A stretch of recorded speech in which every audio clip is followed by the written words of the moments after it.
important parce que ça nous fait chaud au cœur. Et on a besoin du nerf de la guerre. On a besoin de vous maintenant. Voilà, on revient à des choses plus légères, si je puis dire. Enfin, même pas plus légères, puisqu'on va parler d'argent à nouveau. D'argent liquide. D'argent liquide. Donc, Gérald Darmanin, ministre de la Justice, a estimé jeudi 22 mai... Alors, pour faire des dons, d'ailleurs, je vous le signale, si vous nous écoutez sur les réseaux sociaux, sur Internet, vous allez sur notre site radiocourtoisie.fr, rc.fr. Si vous nous écoutez sur les ondes FM, vous envoyez un chèque au 61 boulevard Murat, Paris 16e. 61 boulevard Murat, Paris 16e.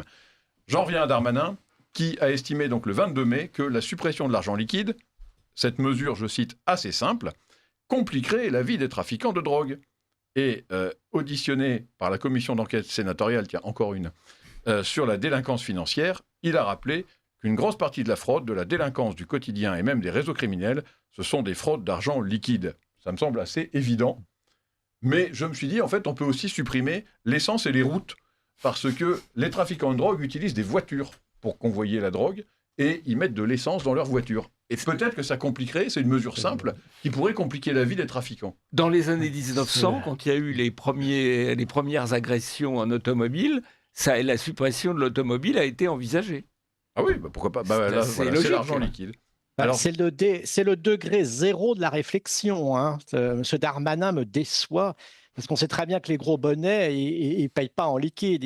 Ils achètent des choses pour blanchir de l'argent et après, ils font des transactions qui compensent un surplus d'argent, etc. Ça gêne peut-être le petit délinquant, le petit dealer, le petit revendeur en bas de son HLM pendant quelques temps. Mais ils trouveront vite une combinaison pour passer à côté. Hein, il y a le Bitcoin, il y a tout ça. Enfin, c'est exactement ce que je veux dire. Darmanin est vraiment complètement à la traîne, puisqu'aujourd'hui, il y a les crypto-monnaies. Mais déjà, donc il est à la masse. Mais ou c'est un crétin ou c'est un salaud, ou les deux. Parce que la vraie saloperie là-dedans, c'est qu'en supprimant l'argent liquide, ça donne encore plus de pouvoir aux banques qui demain, si déjà vous faites je pense qu'en grande majorité, les gens utilisent leur carte bancaire. Et imaginez qu'il n'y ait plus d'argent liquide, ça veut dire que si demain, la banque vous coupe votre carte, si elle vous interdit d'utiliser vos moyens digitaux ou par carte, eh ben, vous mourrez. C'est-à-dire que le gouvernement ou l'État, par le biais des banques, aura le droit de vie ou de mort sur quelqu'un qui, du jour au lendemain, peut avoir son compte bloqué. Alors, si vous avez encore un peu de liquide, vous pouvez être sauvé, mais malheureusement, c'est ce qu'ils ont déjà fait pour des comptes russes quand il y a eu la... Mais même pour des associations patriotes. Même pour des associations. Qui se font priver de compte bancaire. Donc, c'est vraiment Big Brother et c'est le droit de vie ou de mort sur chacun de nous. Bon, heureusement, je pense que c'est pas parce que ça fait 40 ans qu'on en parle de supprimer l'argent liquide, mais comme il n'y a que la France ne pourrait pas le faire tout seul. Et Dieu merci, les Allemands sont très attachés à l'argent liquide parce que quand ils voyagent, ils se baladent avec des billets de 500 euros. C'est d'ailleurs la seule fois où j'ai vu des billets de 500 euros, c'est dans la poche d'un Allemand. Mais donc, heureusement... Vous ne trafiquez pas assez de drogue, décidément, Charles-Henri. Non, mais il faut continuer de payer en argent liquide, évidemment. Xavier Van Lierde, je crois que c'est un sujet qui vous tenait à cœur. Oui, mais dans cette interview, Darmanin, en fait, évoque deux sujets. D'une part, pour lutter contre le narcotrafic et la délinquance exponentielle. Et les deux solutions qu'il met en avant, c'est la suppression de l'argent liquide au profit de paiements exclusivement numériques. Et le deuxième, c'est la généralisation de la vidéosurveillance avec reconnaissance faciale dans l'espace public. Et en réalité, je pense que ce sont des ballons d'essai. C'est-à-dire qu'on teste l'opinion, on commence à l'habituer à ces solutions techniques qui les choquent encore, mais on installe ça dans les esprits. Mais il se trouve que ces deux solutions consiste en réalité à bâtir l'infrastructure qui est nécessaire à la mise en place de quelque chose qui ressemble quand même furieusement à une société de contrôle social à la chinoise. C'est-à-dire une société où en temps réel, on peut à la fois savoir ce que vous faites, où vous déplacez, ce que vous faites de votre argent. C'est-à-dire, en fait, ce qu'on fait de son argent, la plupart du temps, en fait, c'est beaucoup de choses qu'on fait de sérieux dans la vie. Lorsqu'on entreprend, lorsqu'on rencontre des gens, lorsqu'on décide de faire des choses. C'est-à-dire que toute la dimension d'acteur de sa propre vie va pouvoir être fliquée, et y compris dans les aspects associatifs, politiques et autres, vous pourrez être tracé en temps réel. Et alors, le contrôle social, ça repose sur cette idée qu'une fois qu'on sait comment vivent les gens et ce qu'ils font, eh bien, on peut leur attribuer une sorte de système de bonus-malus. Leur dire, ah bah non, ça c'est permis, ça c'est pas permis, en temps quasi réel. Alors on peut penser que tout ça c'est quelque chose qui est de l'ordre de la science-fiction et que c'est de la parano.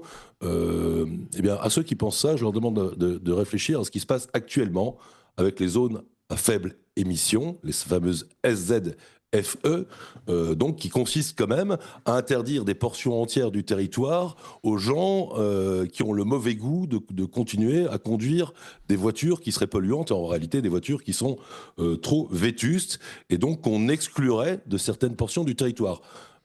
En infraction totale d'ailleurs avec la liberté de circulation. C'est-à-dire que, comme l'avait dit Arthur, les valeurs de la République et les principes fondamentaux, on s'assoit dessus quand on veut bien. Eh bien, il se trouve que ces fameuses ZFE ne seront effectives que grâce au recours à la vidéosurveillance sur les axes qui mènent à ces zones à faible émission, de façon à ce qu'on puisse reconnaître immédiatement quels sont les véhicules et leurs propriétaires, hein, bien sûr, qui satisfont aux règles de ces ZFE et qui peuvent donc y pénétrer, et ceux qui ne pourront plus y pénétrer. Ça, ce n'est pas une dystopie, ce n'est pas pour demain, c'est pour tout de suite, ça a été voté, c'est acté et c'est en cours.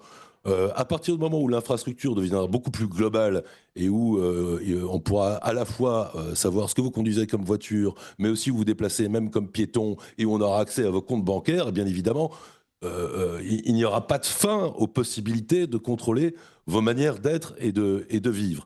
Et en réalité, ces instruments permettent aussi, révèlent aussi les nouveaux fantasmes de contrôle et de dégradation des libertés dans notre pays. C'est là que vous avez remarqué, en fait, nos libertés collectives, et donc nos libertés politiques collectives, notre façon d'agir à l'échelle de l'histoire ont déjà été totalement reniées par ces gens-là. Eh bien, j'ai l'impression qu'ils veulent passer maintenant, donc notre souveraineté en quelque sorte a déjà été bien endommagée.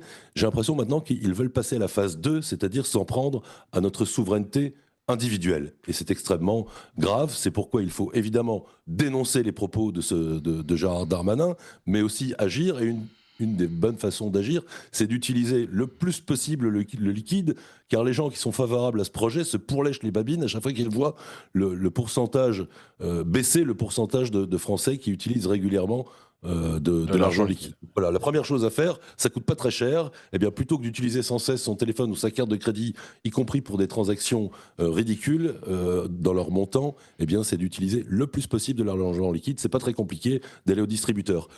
Et pour vous dire que c'est un vrai projet, il y a quand même, parmi tous les gens qui sont favorables à ça, une force pression d'ailleurs pour rendre plus difficile l'usage du liquide, et notamment par la suppression des distributeurs de cash dans des zones de plus en plus étendues du pays.